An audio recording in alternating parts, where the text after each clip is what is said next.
ሰላም ጤና ይስጥልን ኩራም ቤተሰቦች እንደምን አላችሁ? ሁሉ ሰላም ይመስገን።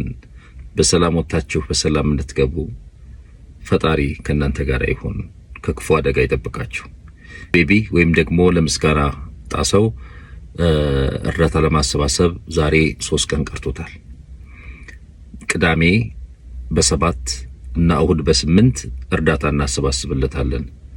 ስለዚህ እባካችሁ ይህ ወንድማችን ገና በወጣትነቱ ጉዳት ደርሶበት ከወገቡ በታች ፓራላይዝ ሆኖ ሕክምና መታከሚያ ገንዘብ ስለሌለው ዛሬ ከ2 ዓመት በላይ ሆኖታል። ኦልሞስት 3 ዓመት ሆኖታል ማለት ነው። ይሄን የመሰለ ወጣት ሮተኛ በሆኑ ቤተሰቦቹ ሲረዳ ማየት በጣም ከባድ ነው። ከጅቡቲ በሚመጣበት ሰዓት ነው እንግዲህ ጉዳት የደረሰበት። በሌቦች ወይም ደግሞ በዘራፊዎች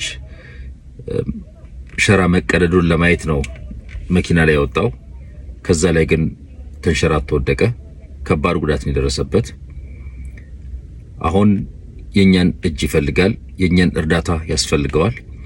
እኛ ደግሞ ብንረባረብ ብንረዳዳ ከእያንዳንዳችን 100 ብር እንኳን ብንሰበስብ ባለፈው እንዳልኳችሁ 5000 ሰዎች 100 ብር ብናዋጣ እሱንም ቤተሰቡንም ለሀገርም የሚጠቅም ልጅ ነው። ገና ወጣት ነው፣ ገና ልጅ ነው። ስለዚህ እባካችሁ የተቻለን እናድርግና ይሄ ልጅ እንዲድን እናድርገው።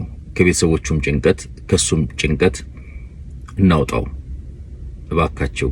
ቅዳሜ 8 ሰዓት እሁድ ከጧት ጀምሮ ለዚህ ለወንድማችን እርዳታ እንሰበስባለን።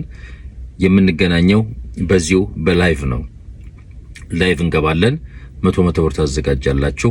ከዚያ በኋላ ሁላችሁም የተቻላችሁን ታደርጋላችሁ። ቅዳሜ አሁን የምንገናኝ። ሼር አድርጉልኝ ለብዙዎች እንዲደርስ። ብዙ መርዳት የሚችሉ ሰዎች ስላሉ ኢትዮጵያውያን ለነሱ ሼር አድርጉልኝ። እናንተም የተቻላችሁን አድርጉ። በጸሎትም ማግዙን። በእለቱ ተገኝታችሁ ራሱ ሼር ማድረግ ያስፈልጋል ማለት ነው። 3 ቀን ቀርቶታል ብያችኋለሁ። በሰላም ወጣችሁ በሰላም ግቡ። ሰላም ሆኑልኝ።